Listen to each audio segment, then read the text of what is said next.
enriching lives by sharing value and exploring the world's best books. Hello, this is Sally's Book Talk. Today, I'll be interpreting the book called The Fall of France. The author is Julian Jackson, a fellow of the British Academy and the Royal Historical Society, and a history professor at the University of London. What do you know about the Battle of France? And how do you view the complete collapse of France? Feel free to leave your comments below. In September 1939, Nazi Germany invaded Poland, sparking World War II. The German army defeated Poland in just 1 month. Poland shocked the world, but even more shocking events were yet to come. In May 1940, Germany attacked the Netherlands, Belgium, and France.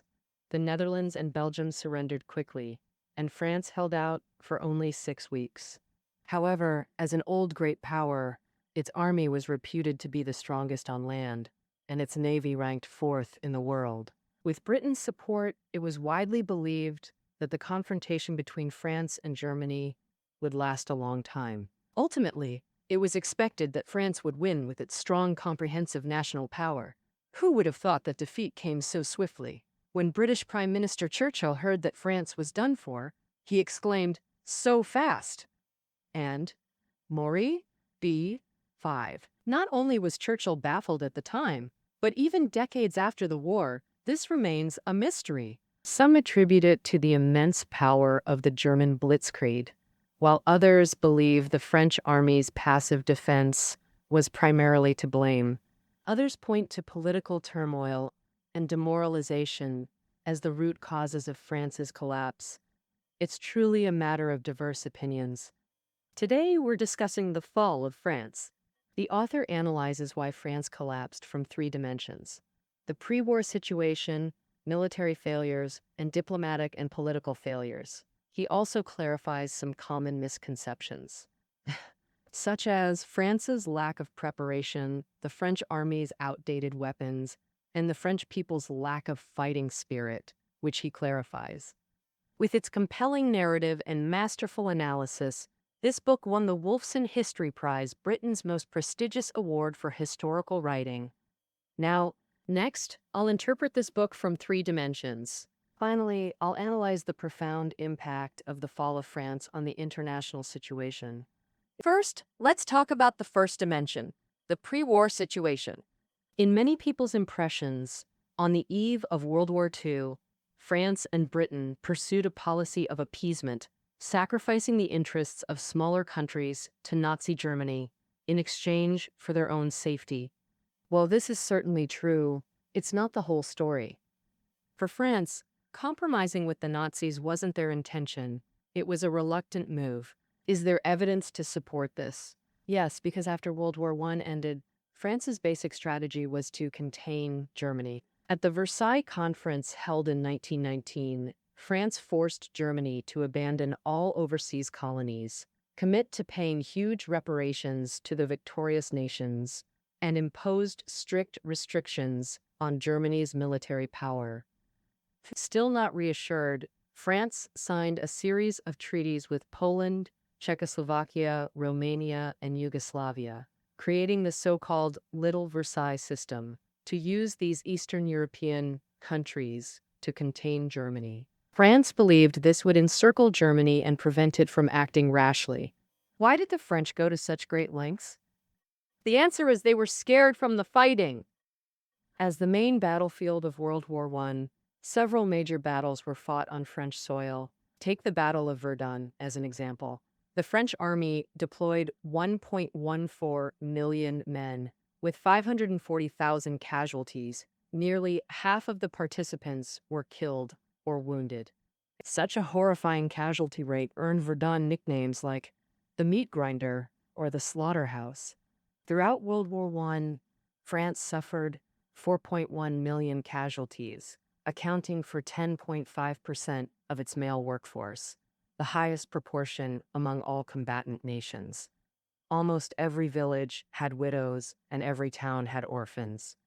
For the French, the heavy price they paid only resulted in a Pyrrhic victory. In contrast, Germany, though defeated, still held advantages in population, resources, and war potential, and could make a comeback anytime. The more the French thought about it, the more afraid they became. All they could do was suppress Germany in every way to prevent its resurgence. It can be said that France's containment of Germany was a manifestation of extreme insecurity. So, yet on this very issue, Britain made a serious misjudgment. During World War I, Britain and France fought side by side, and after the war, they maintained their alliance. But the British were always half-hearted and often contradicted France. This was related to Britain's European military strategy. According to the British vision, countries on the European continent should form a balance of power. Once any country became too powerful, Britain would unite others to subdue it. In Britain's view, as long as continental European countries couldn't unite, no one could threaten the British Isles, and it would be safe. Following this logic, the British interpreted France's containment of Germany as France seeking European hegemony, inevitably causing tension. Thus came a series of blunders.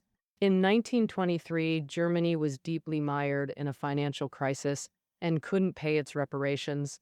France used this as a pretext to occupy Germany's industrial heartland, the Ruhr region. This move sparked strong resentment among the British, who condemned the French as barbarians destroying civilization. Eventually, France withdrew its troops in humiliation. The growing strength of the French Navy also worried Britain deeply. But to contain France, Britain signed the Anglo-German Naval Agreement with Germany on June 18, 1935, loosening restrictions on German naval development. That day coincidentally marked the 120th anniversary of the Battle of Waterloo. How frustrating for the French! In March 1936, Germany reoccupied the Rhineland, which had been designated a neutral zone after the war. The French government initially vowed to resist even at the risk of war, but when Britain refused support, France reluctantly accepted. Then, in July, the Spanish Civil War erupted, with Germany and Italy openly aiding fascist rebels. France wanted to support the Spanish Republican government, but backed down due to British opposition.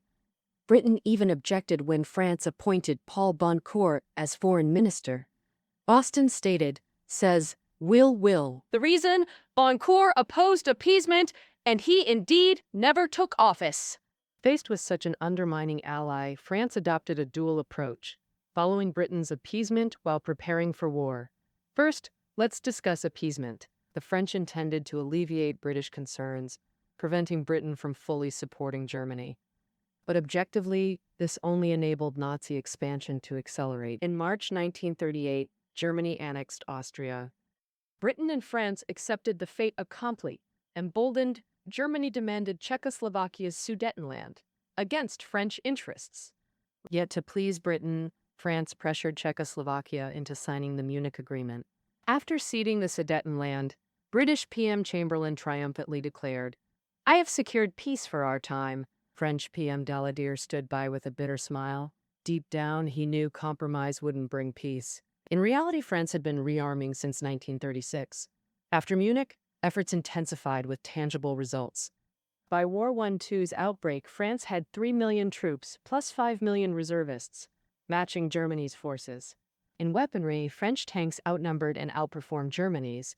For example, the French Somme S-35 medium tank surpassed Germany's Panzer III in mobility and protection. The French B-1 heavy tank had twice the armor thickness of Germany's Panzer IV, with superior firepower. The French army also possessed 11,200 artillery pieces, 1.45 times more than the German army. The French military's weakness was its air force, which not only had fewer aircraft than Germany's, but also had outdated combat doctrines. The German Luftwaffe emphasized combined arms operations, so it heavily produced dive bombers to support ground troops. In contrast, the French Air Force had a shortage of bombers, making it difficult to cover the army. However, French military leaders recognized these issues and were working to address them. By the eve of War I, it could be said that France wasn't fully prepared, but certainly not caught off guard. Moreover, Even in the initial stages of the war, time seemed to be on France's side. In September 1939, Germany invaded Poland to the east while adopting a defensive posture in the west. The Allied forces remained inactive, a period known as the Phony War. Right. It wasn't until May 1940, when Germany launched the Battle of France, that the stalemate was broken. Counting up, France had a full 8 months to prepare. No wonder when news of the German attack came, French Commander-in-Chief Gamelin strode about humming a tune, appearing completely composed. He was confident that French soldiers would repel any invaders with high morale. But here's the question. If the French were so certain, how did they lose so quickly and so disastrously? This brings us to the second dimension, military failures. In short, the French military made a series of mistakes during the war that could have been remedied but weren't, due to various reasons. These errors compounded, combined with random factors, leading to military collapse. First mistake: overestimating Poland's strength and failing to provide timely support. After Germany invaded Poland en masse, both France and Britain realized appeasement had completely failed and immediately declared war on Germany. Britain also sent an expeditionary force to France. Yet the Allied forces didn't rush to attack, but prepared at a leisurely pace. At the time, the Polish army ranked fourth in Europe, its combat capabilities second only to Germany, France, and the Soviet Union. French Commander-in-Chief Gamelin estimated Poland could hold out for 4 to 6 months. Once Germany suffered heavy losses, an Allied counterattack would be highly effective. Oh, all of it! That's it. Therefore, early in the war, Gamelin dispatched small units to cross the Franco-German border for diversionary tactics. Unexpectedly, Germany's blitzkrieg was too swift, and with the Soviet Union attacking from the east, Poland collapsed after just 1 week. Upon hearing this, the small French units immediately retreated to their defensive lines, passively watching Poland fall. So, France missed the chance to attack Germany from both east and west with Poland, which was exactly what Hitler feared most. Now, let's discuss the second mistake: major flaws in the defense plan. The French army divided the defense line into northern and southern sections. The southern part was the famous Maginot Line, stretching 140 kilometers along the Franco-German border, with strong fortifications including arms factories, power stations, and subway hospitals, sufficient for long-term defense. There's a widespread belief that the French army just turtled in defense without ambition, but this doesn't match the facts. The French weren't foolish enough to think the Germans would launch a frontal assault, regardless of casualties. The real purpose of building the Maginot Line was to conserve forces and deploy elite troops to more critical areas. The reality is, the French army had a total of 92 divisions, with only 13 guarding the Maginot Line. The main force was concentrated on the northern defense line near the Dutch and Belgian borders, and Gamelin predicted that would be the main German attack direction. The idea that the Maginot Line sapped the French fighting spirit, leading to their downfall, is one-sided. However, the French defense plan did have 2 major flaws. First, the Netherlands and Belgium didn't cooperate. According to Gamelin's plan, once war was declared on Germany, the Allied forces should advance into the Netherlands. So, Belgium was to rely on the northern defense line to block the Germans, but both countries remained neutral and refused entry to the Allied forces. By April 1940, when Germany invaded Norway, at this critical moment, both countries still strictly maintained neutrality, leaving hundreds of thousands of Allied troops idly waiting at the border. Secondly, they neglected the Ardennes. The Ardennes, located between the northern and southern defense lines, was a gap. But French high command believed the area, with its dense forests, rugged mountains, and marshes, was unsuitable for large troop deployments and wouldn't become a main battlefield. Therefore, the Maginot Line wasn't extended here. In terms of forces, the French deployed only a few divisions with lower quality personnel and inferior equipment, and the line was stretched too thin, making it vulnerable to attacks. It unexpectedly, the Germans took an unconventional approach, concentrating 5 armored divisions, totaling 134,000 soldiers, 1,600 tanks, and various artillery pieces, attempting to force through the Ardennes and catch the French off guard. To summarize, being unable to enter the northern defense line and neglecting the Ardennes, these two blind spots in the defense plan doomed the French to be at a disadvantage after the war began. But the author points out that this wasn't fatal. Let's examine the specific course of the war. It's not hard to see that the French army had a chance to stabilize the situation, but unfortunately, they didn't seize it. This brings us to the third mistake made by the French army. The command was inept, and the soldiers suffered a mental breakdown.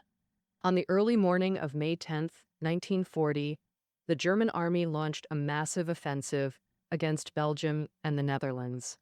Finally, abandoning neutrality, they agreed to let the Allied forces enter, but it was too late. On the 14th, the Dutch capital Rotterdam fell. On the 16th, the Netherlands announced its surrender. The Allied forces could only build a defensive line around the Belgian capital, Brussels, to barely hold on. And, meanwhile, the German armored forces crossed the Ardennes, directly striking the French army's weak points. Initially, the German advance didn't go smoothly.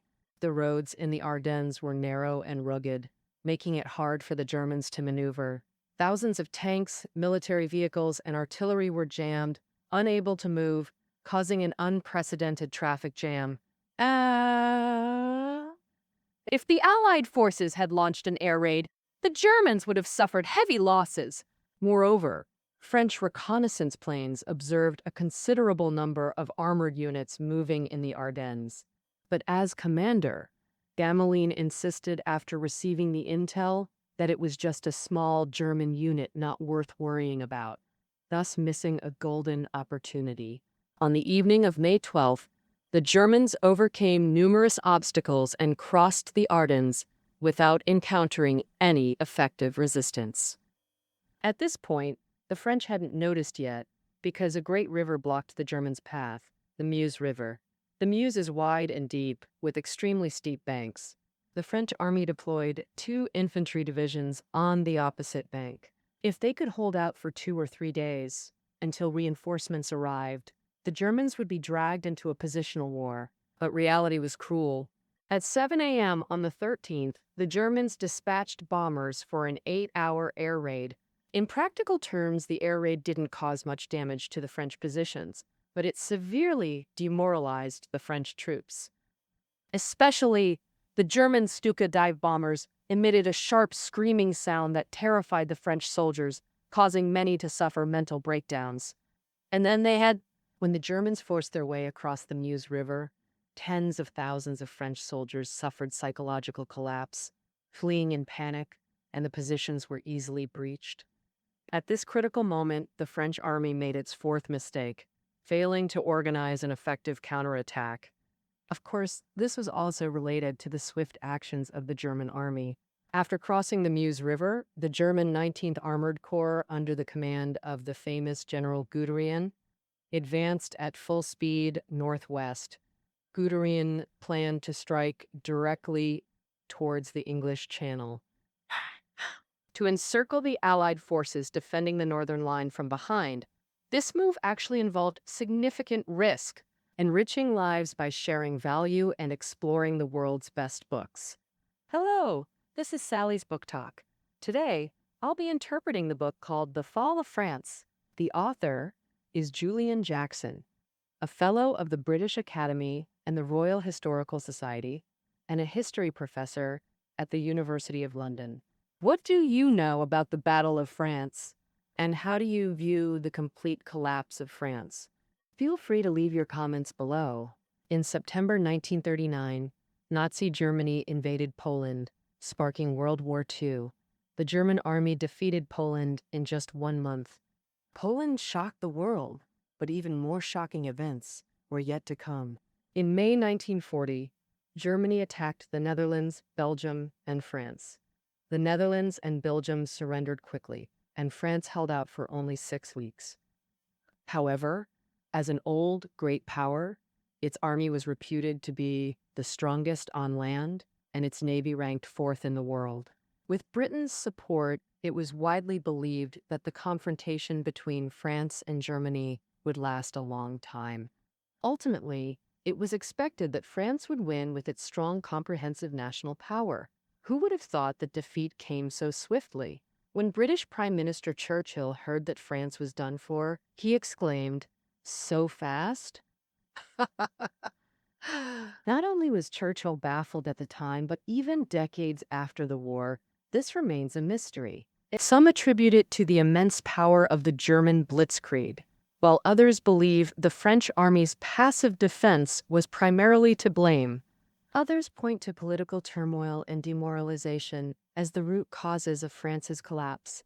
It's truly a matter of diverse opinions. Today, we're discussing the fall of France. The author analyzes why France collapsed from 3 dimensions: the pre-war situation, military failures, and diplomatic and political failures.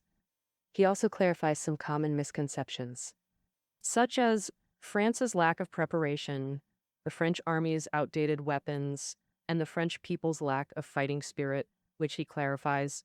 With its compelling narrative and masterful analysis, this book won the Wolfson History Prize, Britain's most prestigious award for historical writing. From the offensive launch on May 10th to the capture of Dunkirk on June 3rd, the German army suffered 2,500 casualties daily. From June 4th to June 18th, this number doubled, climbing to 5,000 casualties daily. Additionally, numerous battle records show the French army achieved victories in some smaller engagements. This indicates the French forces hadn't lost their fighting spirit and had even developed countermeasures against the Germans. Yet French politicians and top military officials still lost confidence and decided to surrender, something military failures alone can't explain.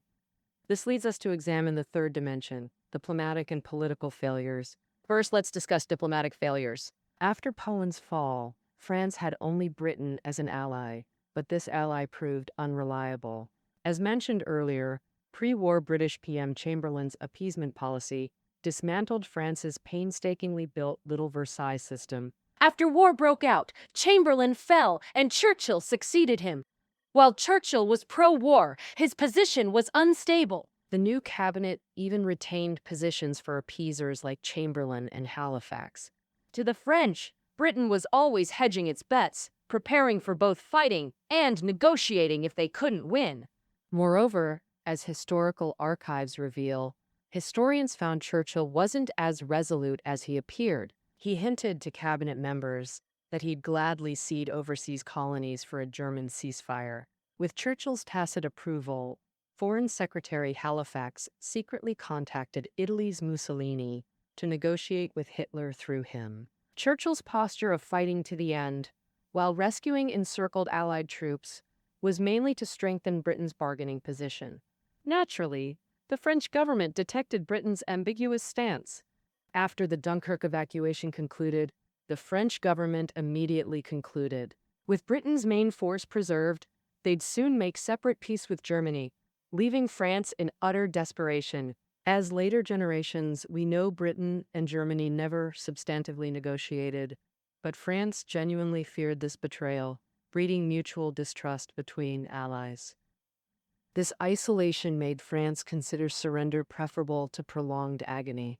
If diplomatic failure was the external cause forcing France's surrender, political failure was the internal one. At that time, France was fragmented by numerous political parties, plagued by internal strife, and its political situation was extremely unstable. For any government to last long, it had to balance various interests. The slightest misstep could cause its collapse. Take Daladier as an example. The Popular Front he led was center-left and originally opposed to compromising with the Nazis. After becoming prime minister, Daladier had to cater to Britain while being constrained by domestic right-wing conservatives, forcing him down the appeasement path. When World War II broke out, the appeasement policy collapsed. At Daladier's insistence, France declared war on Germany, but his proposal to attack Germany and relieve Poland gained no conservative support. France ultimately stood by watching Poland fall, leaving Daladier deeply troubled. He presciently warned that once Poland was finished, Germany would attack France, and France might not hold. The more Daladier thought, the more depressed he became. He started drinking heavily, his face swollen and vision blurred. Eventually, he resigned as prime minister, succeeded by finance minister Paul Reynaud. Reynaud was a staunch war advocate, but he was stubborn and his methods were harsh. Immediately upon taking office, he clashed with Parliament, leading to constant obstruction that stalled progress. Reynaud also disliked Army Commander-in-Chief Gamelin and constantly wanted to replace him. On May 9, 1940, Reynaud convened a cabinet meeting and proposed removing Gamelin. When others opposed, Reynaud resigned angrily, claiming he'd form a new cabinet. Coincidentally, Germany launched its full offensive the next day. Faced with the emergency, Reynaud backed down and Gamelin stayed. But cabinet-military relations froze, leading to mutual avoidance early in the war. With the enemy at the gates, Reynaud not only failed to unite the nation, but made things worse. And the worst was yet to come. As the French army suffered crushing defeats, Reynaud finally found grounds to dismiss Gamelin. To be fair, Gamelin's outdated tactics and command failures merited blame, but the real problem was his successor. Reynaud appointed 73-year-old Weygand as army commander-in-chief. He also named 84-year-old Pétain as deputy PM. Both were WWN heroes with distinguished records and high military prestige. Pétain was hailed as a French national hero. By deploying these veterans, Reynaud aimed to stabilize morale and continue fighting. But these veterans were no longer in their prime. Weygand, upon taking office, hinted that the government should consider preserving the army's strength. How to preserve it? Weygand didn't specify, but everyone understood his implication. On June 10th, 6 days after Dunkirk fell, German forces broke through the Somme-Aisne defensive line. Paris was left wide open. That same day, France declared Paris an open city, and the government retreated to a small town in the south. There, Weygand formally proposed an armistice, which Pétain supported. Reynaud still wanted to fight, but two events shattered his resolve. First, Reynaud appealed to Britain and America for help. Churchill said Britain could barely defend itself and couldn't assist. U.S. President Roosevelt replied that isolationism prevailed in America, and they wouldn't get involved in the European war. As German forces advanced, a refugee crisis erupted in northern France, with about 8 million people fleeing south. These refugees spread panic along their route, causing widespread fear and severely undermining public will to resist. In despair, Reynaud resigned, and Deputy PM Pétain became prime minister. He immediately announced armistice negotiations. On June 22, 1940, Pétain signed an agreement with the Nazis, dividing France in two. The occupied north, including Paris, under direct Nazi rule, while Pétain established the Vichy government in the south. The Battle of France thus concluded. After 6 weeks of resistance, France fell due to military errors compounded by diplomatic and political failures, profoundly impacting global affairs. What? Short term, France's surrender emboldened the Axis powers. Italy, initially hesitant, seized territory in southeast France when defeat seemed imminent. Japan invaded French Indochina, today's Vietnam, planning to conquer Southeast Asia. With Axis confidence soaring, the Allies struggled as Britain fought alone in peril. The Soviet Union realized it would be Nazi Germany's next target. To create buffer zones, it annexed the Baltic states and seized Romanian territory. This accelerated Hitler's decision to attack the Soviet Union. Thus, just 1 year after France's surrender, the German-Soviet War began. Long-term impact in WWN, the Allies led by Britain and France stalemated Germany until U.S. involvement tipped the balance. But no matter what, they held out until the end and made huge contributions to the victory. So they still had a big say in the post-war world order. World War II was completely different. Although France was eventually liberated thanks to the Allies, it had become a second-rate power, and Europe's strength as a whole was significantly weakened. After World War II, Europe lost its former glory and remained overshadowed by the two superpowers, the United States and the Soviet Union. One time, therefore, historians regard the fall of France as a symbol of Europe's decline and the rise of the US and Soviet Union. What's your take on this? Feel free to leave your comments below. All right, that's our interpretation of The Fall of France. You can find the reading notes below the audio. See you next time.